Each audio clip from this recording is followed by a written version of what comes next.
Oh, what is good, everyone? Welcome to week 17 of M.F.M.F's Heavy Hitter Award. This week goes to the one and only Evvde. And wow, I've been spinning your shit for years now. I think like the first song I heard from you was Bad Dreams back in like 2018, I think it was, something like that. Wow. Yeah, That that'll be was, way back. yeah, that was like first song I heard by you. And I was just like, oh shit. All right. Yeah, So that song, like that was the first kind of, I guess, hit or whatever I had on SoundCloud back then. It got like 10,000 plays really fast for me back then. I was really excited. It was the first big in quotes song I had. yeah, no, I feel that. That's crazy. I just hit like 2,700 on a mix, and that's the most I've ever gotten. I was like, oh shit, here we go. Yeah, So I yeah. could only imagine like something like 10K, like holy fuck. Yeah. When that happened, I was like, Jesus Christ, you know? Fucking damn. So speaking of killing it, I mean, you just got track released on Cyclops. Congrats on that. Oh, Also thank got you. like, Yeah. yeah, shit on Baseway, Echoes Collective, like just out here getting Mhm. shit done. Yeah. Doing my best to. I kind of earlier in the year took a few months off from releasing to try and just really get my sound design where I wanted it to be and get it really, I guess, more what it sounds like now. I think I've come a lot just in this 1 year, and I'm glad that labels are starting to see that and everything. Oh yeah, no, that shit. I think recently, I mean, yeah, of course, the track on Cyclops Records is just absolutely nuts. But I think I just heard the Time Machine remix, and I was just like, oh my god, like holy shit. Yeah, that I'm being totally honest, that is like probably the most up to date, like best representation of what my music sounds like right now. Everything I've been releasing is still a little bit old. I made that like less than a week before I put it out. So that's like what Damn, my stuff sounds like right now. dude, awesome. I love hearing it. Yeah, I'm super hyped to see where you're going with that then, because that was just unreal. Well, thank you. Thank you. Oh yeah, of course. So, starting it off with the good basics. What's your name? Where are you from? And how did you land on the name Evade? Like, what's the story behind it? Kind of shit like that. Well, Evade was just kind of I was having a conversation with a friend forever ago. We were just kind of brainstorming names for the project I was gonna start. I decided I was gonna kind of I used to make like house music, and I decided I wanted to kind of start doing more dubstep stuff and reimagine my project.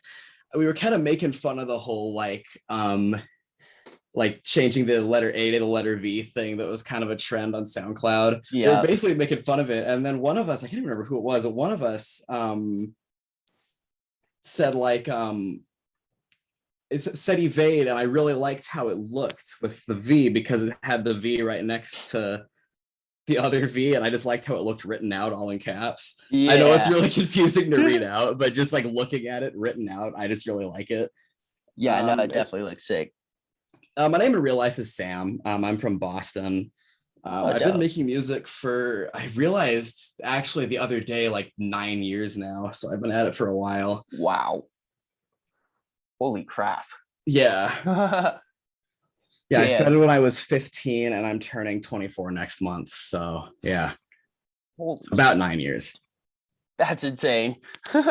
It makes sense though. I mean, with the bangers you're coming out with, it definitely speaks 9 years of grinding. Yeah. It's been definitely quite the journey. I've switched genres like twice and done all kinds of crazy shit. So it's cool to be where I'm at now. Oh yeah, that's fucking sick. Uh, so what kind of lessons has producing and DJing taught you kind of outside of music, more like kind of life lessons or um, just kind of I guess kind of change you as a person?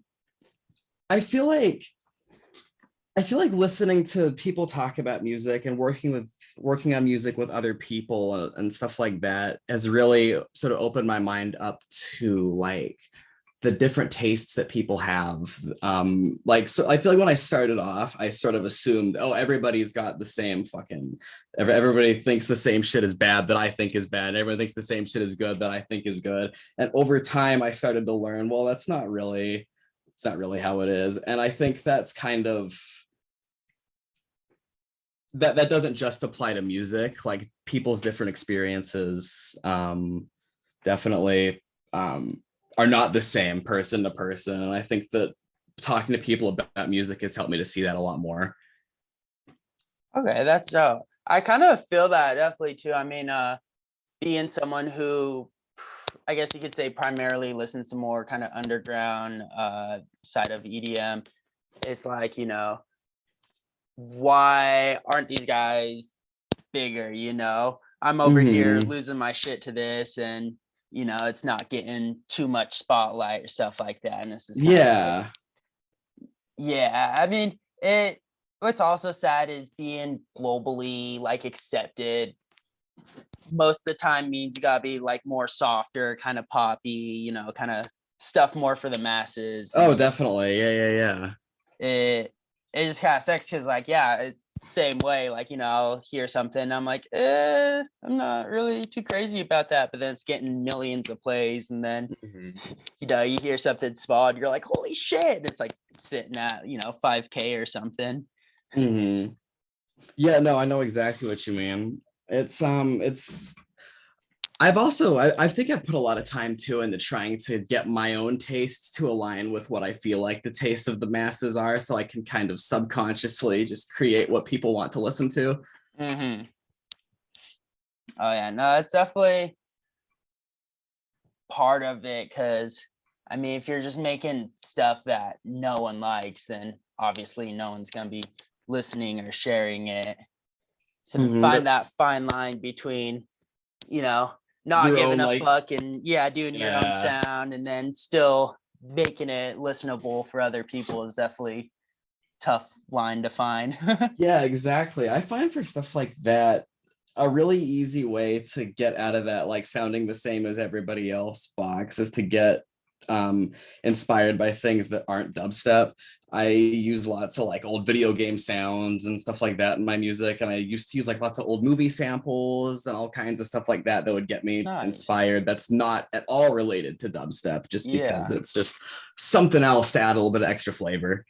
Yeah, no, I feel that. I haven't done it in a while, but in my old mixes, I would like go on YouTube and find like a horror movie, scene or something where they're saying some badass, scene or whatever, and Right. then kind of chop it into the intro. Or even recently, I'm working on this one song and I'm using like little sounds from like the Hunger Games for it. And oh, nice. Yeah, that's just been pretty fun. Yeah, stuff from movies is usually like it helps to make, I mean, it's naturally cinematic because it's from a movie, which I think kind of helps people see it as more than just a song.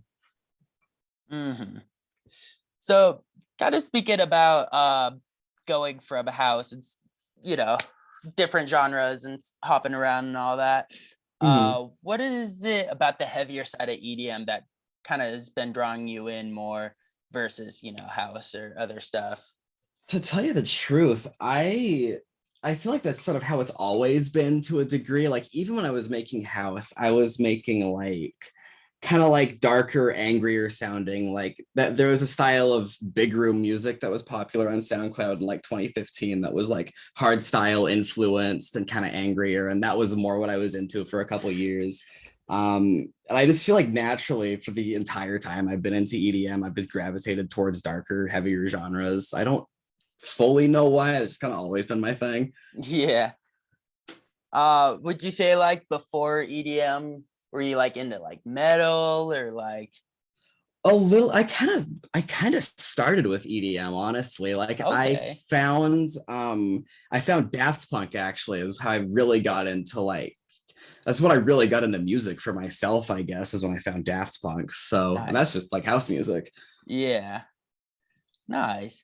Yeah, no, that's weird. I always kind of wonder that because, like, I'll be in the car, they'll give me aux, and I'll put on some heavy song. They're like, "Can you play something more chill?" And I'm just like, I don't know why I just always am like blasted, just aggressive, just shit. And Hmm. like, what is I like about it? And I was kind of thinking about it the other day. I was like, because I used to be like, I mean, I still am a huge Slipknot fan, but like back in like elementary school days, that was like my shit. I'm walking around with a Slipknot shirt on, and I was Hmm. thinking about it. I was like, maybe it kind of stems from that because you listen to like dubsteps, like heavier drums, and kind of like metal, how it has heavy kicks, and they're just working the foot pedals the whole time, and just Oh, has I that know. sinister I sound.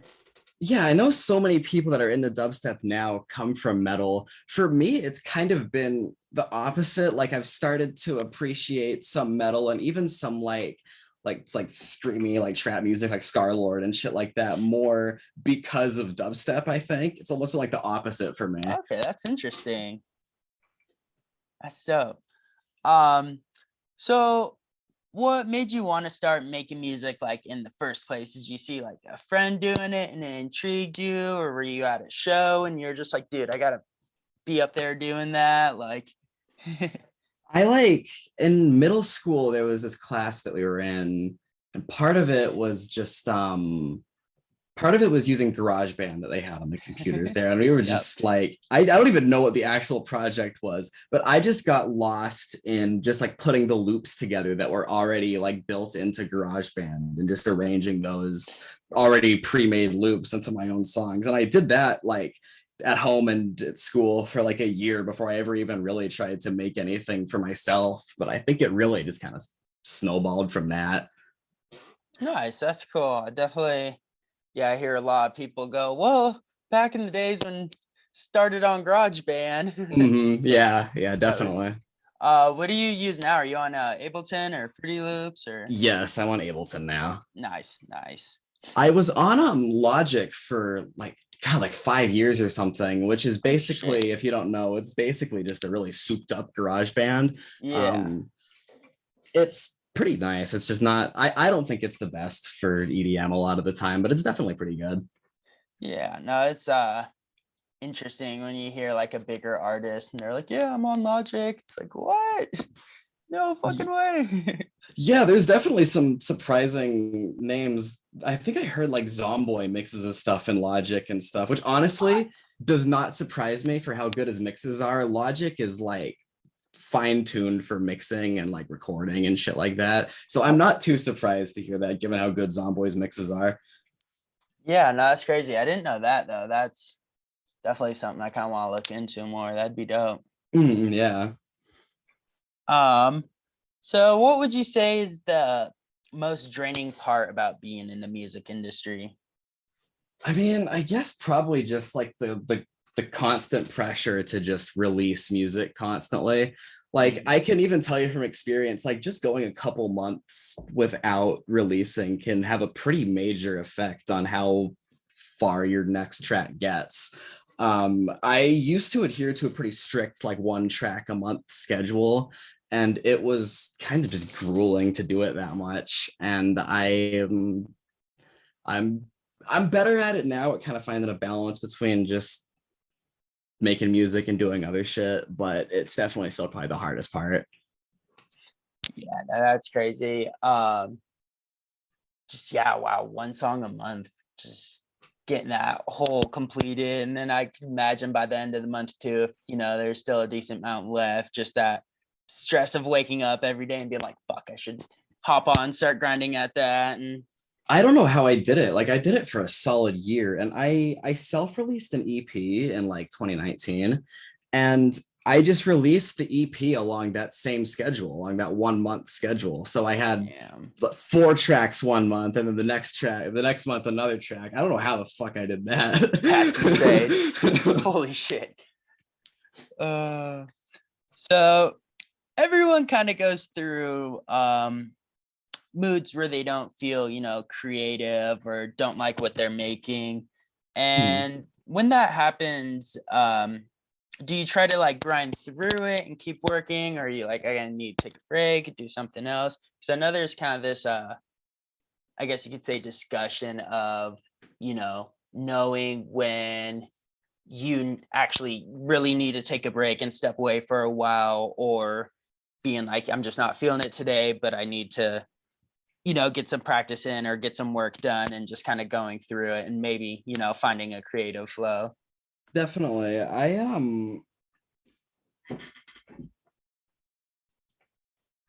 am I trying to say? I like sometimes I'll take like a day or two off if I'm not really feeling it. But if it starts to last a long time, I find that if I just kind of like open up Ableton and I just say, all right, I'm gonna sit down and I'm gonna make something. And even if I don't like it, I'll have just like tried to make something. If I try and do that enough times, eventually at some point during the process of doing that, I'll make something that inspires me. And once that happens, it just kind of takes over on its own and I make something. Yeah, no, I definitely feel that. It's like as soon as you do something that you really like, you're just like, oh shit, here you go. Okay. And then you just get another Yeah. idea off that, and then it just starts chaining together. Mhm. That's Yeah, yeah. crazy.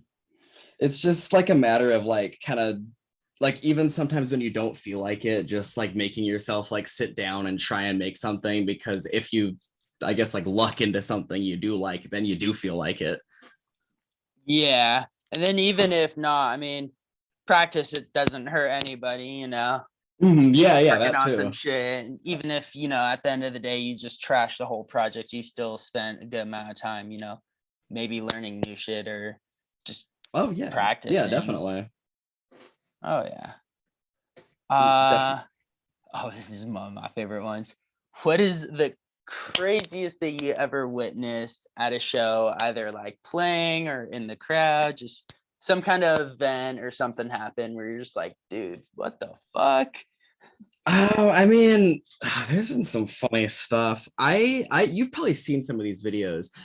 Couple years ago, there was this guy that was blowing up for putting like deodorant on DJs. I think they called him Fresh Raver. Yeah. He lives right around here in Boston, and so I started seeing that like right when it happened. So I'd like never seen that before. I'm over at Space Laces, and all of a sudden, I see this guy like literally like probably 3 feet over from me because I'm right up at the front at the rail putting deodorant on Space Laces.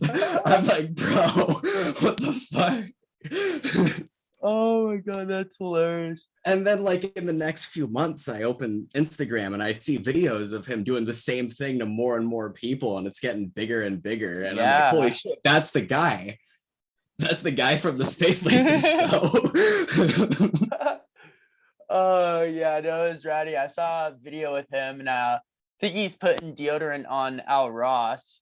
Oh my, I And think I know the one. I think I know the yeah, one. Al Ross just grabs it, just like shoves the whole thing in his mouth and like licks it, and then kisses the dude. And like, Yep, yep.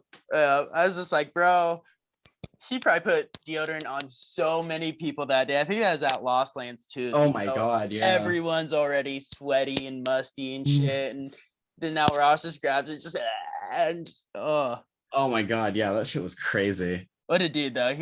He's fucking amazing. Oh, definitely. Yeah, yeah.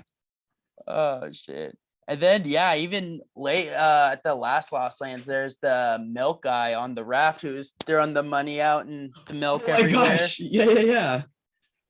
It's crazy how some people kind of just go to a show, do something like rowdy, and like literally blow up from it. Oh yeah, they'll just make a name for themselves just like for being the guy that does the weird thing in the show. Yeah. One of my favorite examples of that recently, actually, and this one obviously totally by accident, fake Murata. Yes. Oh my god, dude, there are so many pictures with him.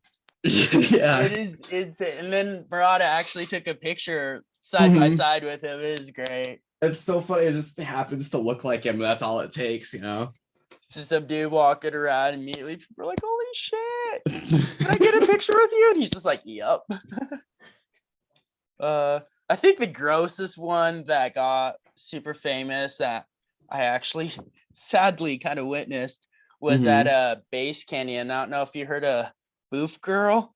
Oh, yeah, okay, yes, I already know what you're talking about. Yeah. I was sadly there for that one. You were there in person. Wow. Because I'm originally from Seattle, so Base Canyon's like home base. I got to go every year, see all the old homies and everything. And then, yeah, I just remember like sitting on the grassy hill and just looked over. It was just like that's not happening. No. And then like kind of forgot about it for a while. And then all of a sudden, the video blew up and I was just like, that really did happen. Holy shit.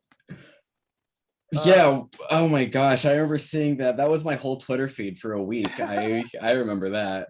I don't think I'll ever be able to forget. I think so. I even saw someone made a shirt of it, like a screenshot of it, made a shirt. Oh my And I God, was of just course. like, no, that is not okay. Oh my God. Oh, that is why I love that question. Always brings up the best topics. Oh, definitely. Yeah. Oh yeah. So has there ever been a time where someone was kind of talking shit on your music and like it actually kind of like got to you? And if so, how'd you handle it? How'd you move past it? And if it never got to you, what mindset are you in that leaves you untouched by shit like that? Well, I'm definitely not going to say that it never gets to me, but I've definitely, I've been making music for long enough now that I've gotten a lot better at being able to take critique and being able to understand that just not everybody is going to like what I make, and that's okay. The thing that I think really matters for me now is like, or I guess it's really tough for me now sometimes, is if I get, like negative feedback or something from somebody who I really look up to. That can sometimes be a little bit tougher. But even then, it's like they're always doing it because they want you to make the song better, because they want to see you improve. They don't have that, they're not trying to bring you down or anything. And even in the case of just like random people online, when that is what they're trying to do, like it doesn't fucking matter. It's just one person out of the infinitesimally small minority of people that actually decided to say something, Yeah. That's one thing that's definitely hard with music is it's so objectified by like, what people like. There's so many different genres, so many people really like something that, everyone hates, and then vice versa. And especially for new producers, I feel like that's just, kind of a shitty part of it is when you post something up and you're just like, oh dude, I've been grinding at this for so long, and you're all happy to post it, and some dude's like, dude, this fucking sucks, and it's just like, oh damn. Yeah, that's definitely really deflating, and I've definitely been there. It sucks, but you just kind of have to be able to power through it, I guess. Like it's just part of the journey, and once you go through that a few times, it does get a lot easier to be able to take critique and be able to understand that not everybody's gonna like it. Yeah.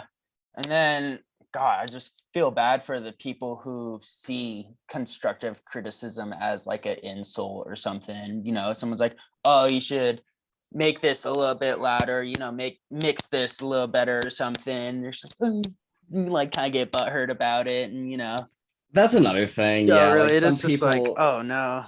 like not only are you damaging your relationship by getting really upset with the person that's giving you feedback on your song, but you're also just shooting yourself in the foot in terms of like actually improving as an artist, by just ignoring somebody's constructive feedback and just blowing up on them.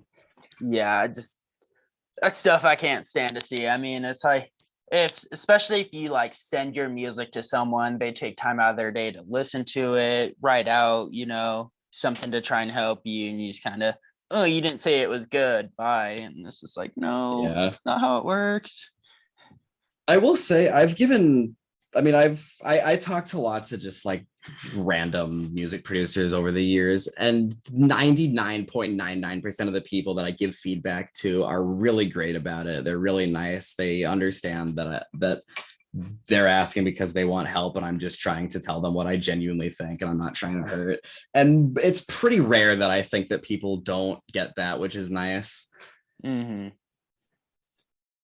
I definitely feel like, I mean, I don't know too much about other music industries. I can't say for sure, but I mean, I feel like something more like rap, you could, see something like that happening more. But like for the most part, everyone in the rave world's just like, for the most part, pretty chill and understanding and open-minded. I mean, you gotta be for going to being in crowds with shit going on like we just discussed. You gotta be some certain open-minded.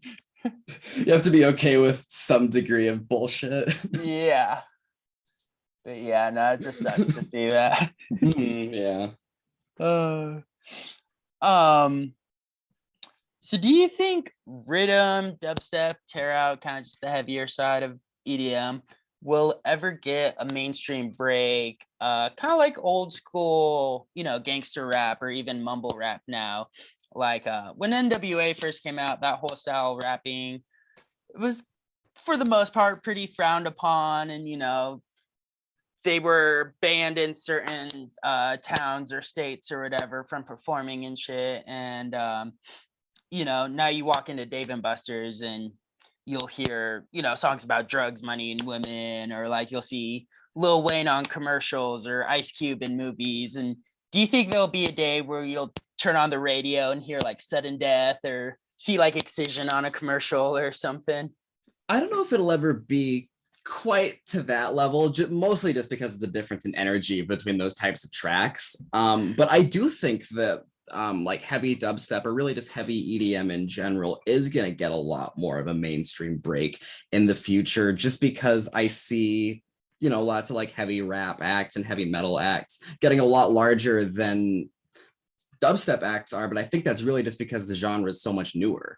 And over time, I think you're going to see the heavier EDM acts get to be a similar size, the heavy metal, heavy like rap music and stuff like that.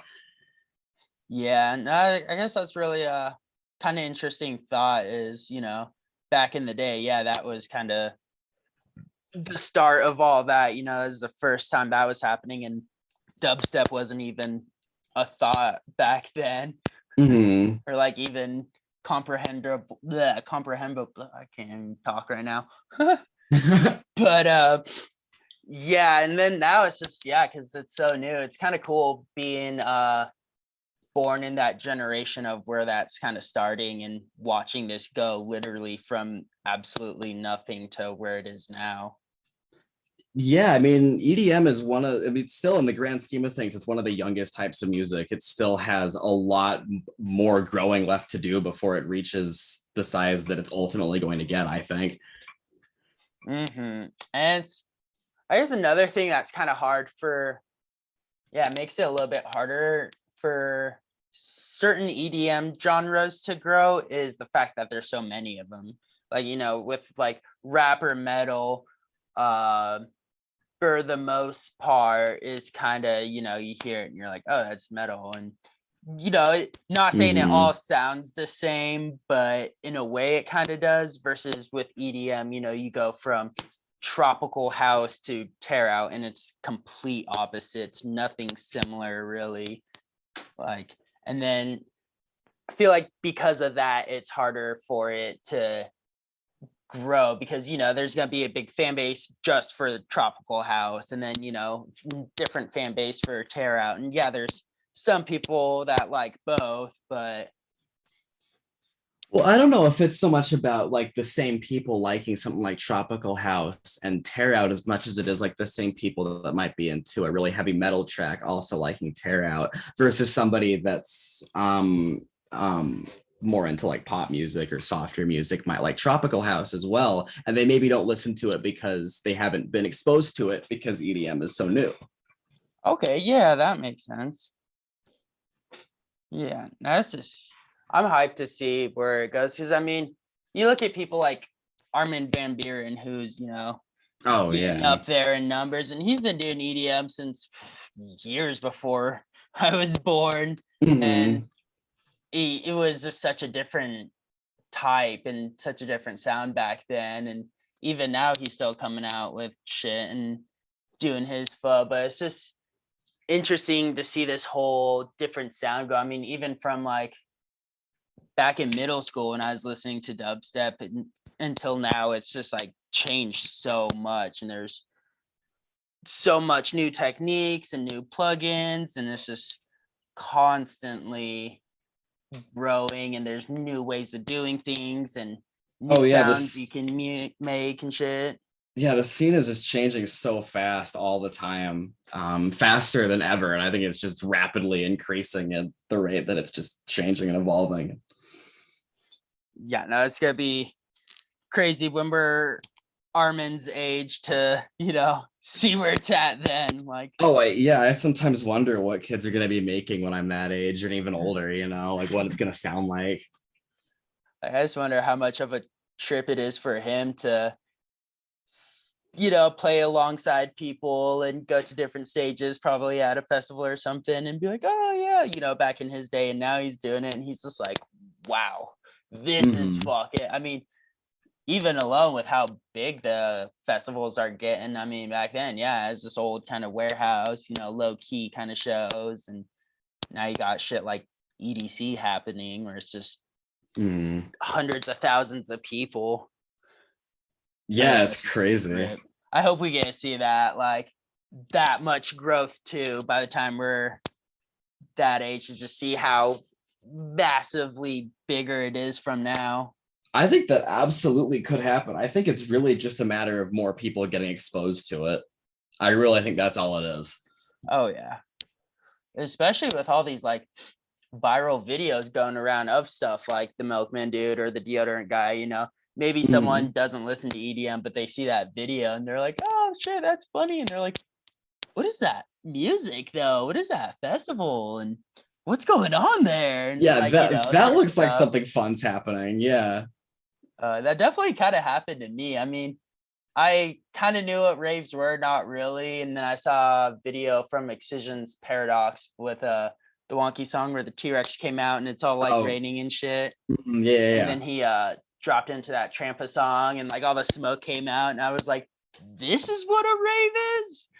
This is what's really going on there? Like, oh shit, I need to go ASAP. And that was actually my first show, was a Excision Paradox stop. And I was just like, oh my God, I'm finally seeing it.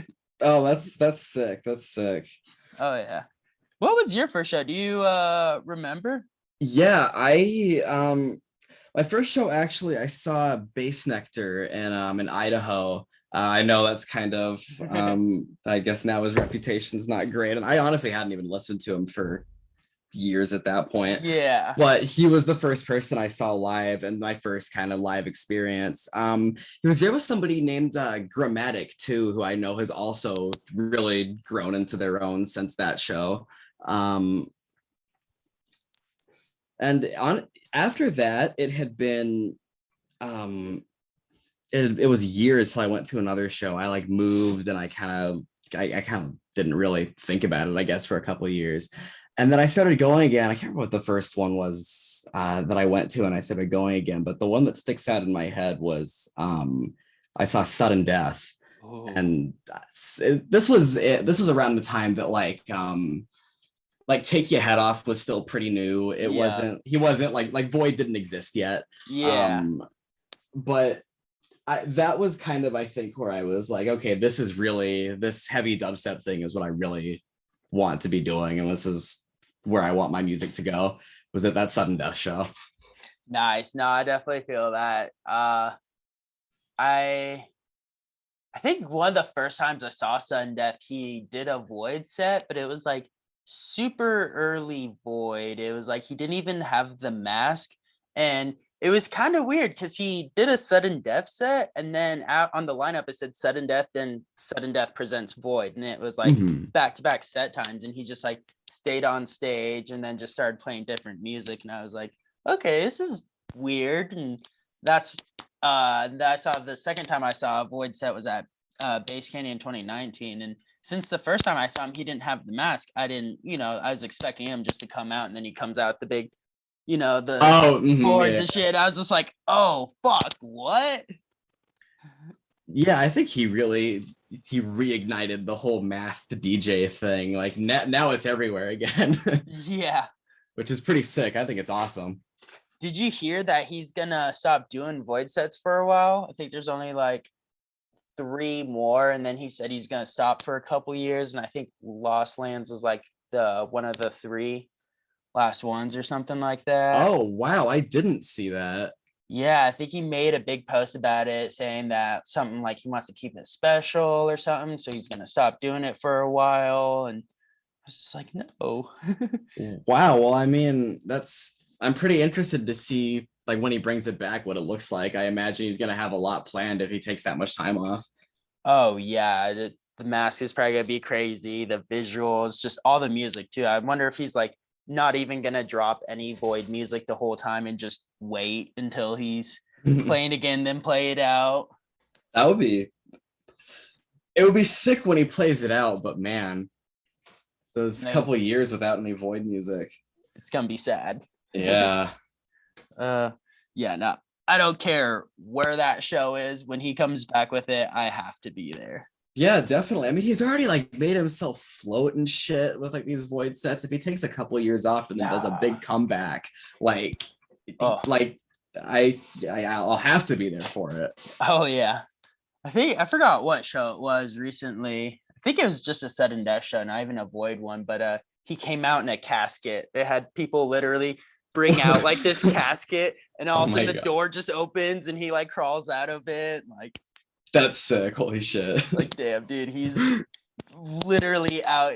I mean, at that point, it's like a art piece with the music too. Yeah.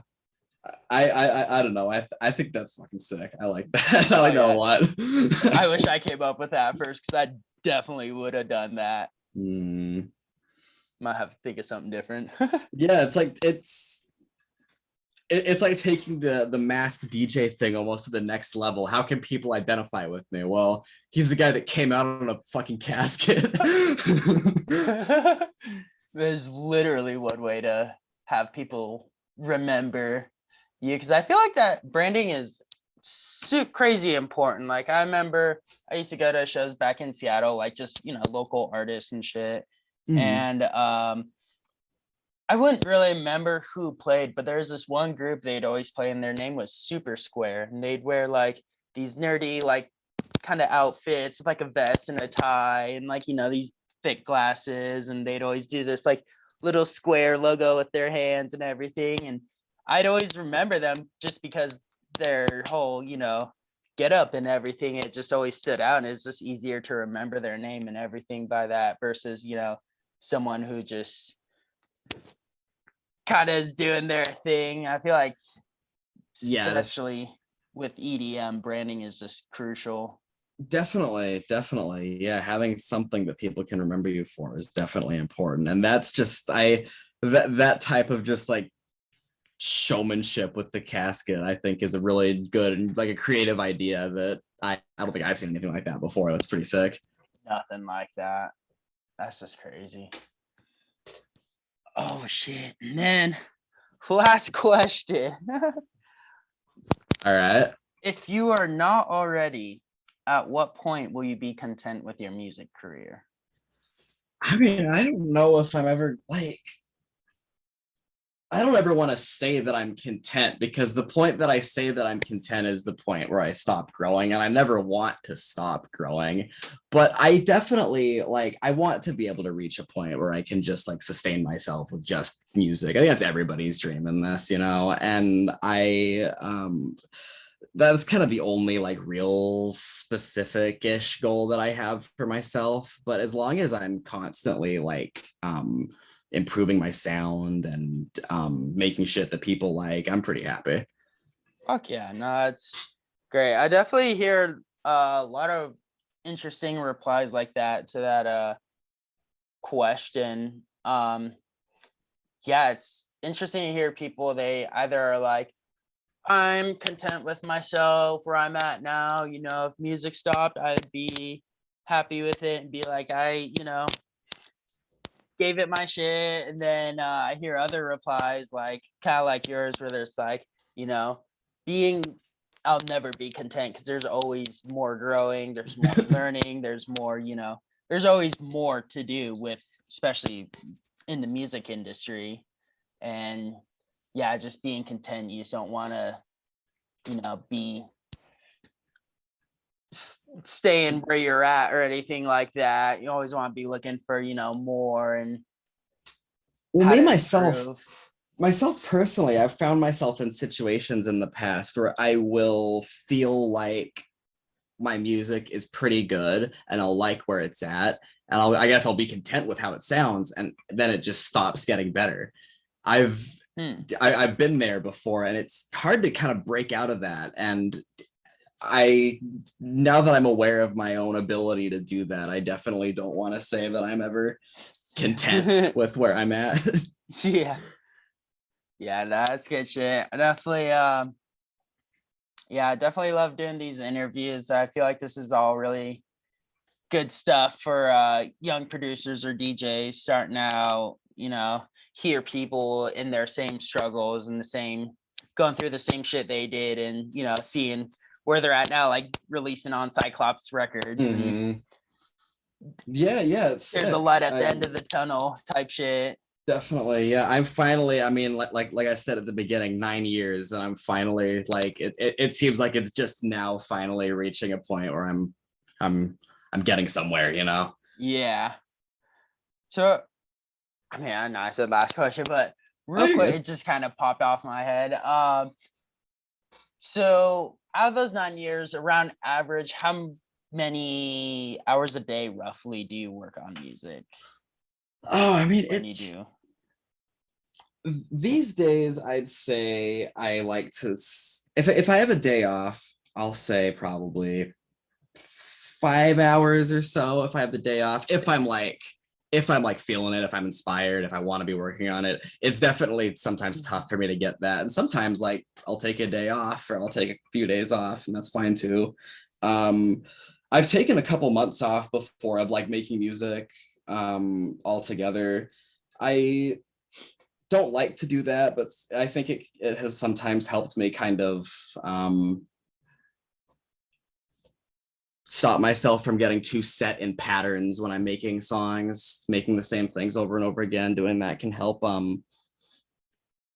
prevent that in my own experience. But overall, I try to keep making music every day-ish, a few hours a day-ish. Nice. Yeah. Yeah, it's crazy. 5 hours. Holy crap. Well, That's like, that's like if I'm inspired, if I'm yeah, like on a feeling good it. day. Yeah. That's crazy though. I'll get there one day. Cause like I feel like it's super hard being a new producer because you don't know what you're doing as much. You kind of struggle with things more. So it's kind of more draining, by hour 2 or 3. If you've Mhm. struggled enough, you're just kind of like, okay, this is brain melting now. I need to take a break. Versus if it's a more fluid kind of creativity flow where you can just bang shit out and get a good idea, and you're like, oh fuck yeah, and and then put it in there. I feel like it's definitely makes it a lot easier to grind those like 5 hour days and shit. Yeah, those long sessions are definitely like you definitely have to have like a bit of a natural inspiration flow, which doesn't always happen. Yeah. Oh yeah. Well, shit, dude. Thank you so much for doing this. It means a lot Yeah, to of me, course. and hopefully everyone else watching, hopefully inspired some producers out there or something. Well, I certainly hope so. Thank you for having me on. Oh yeah, of course.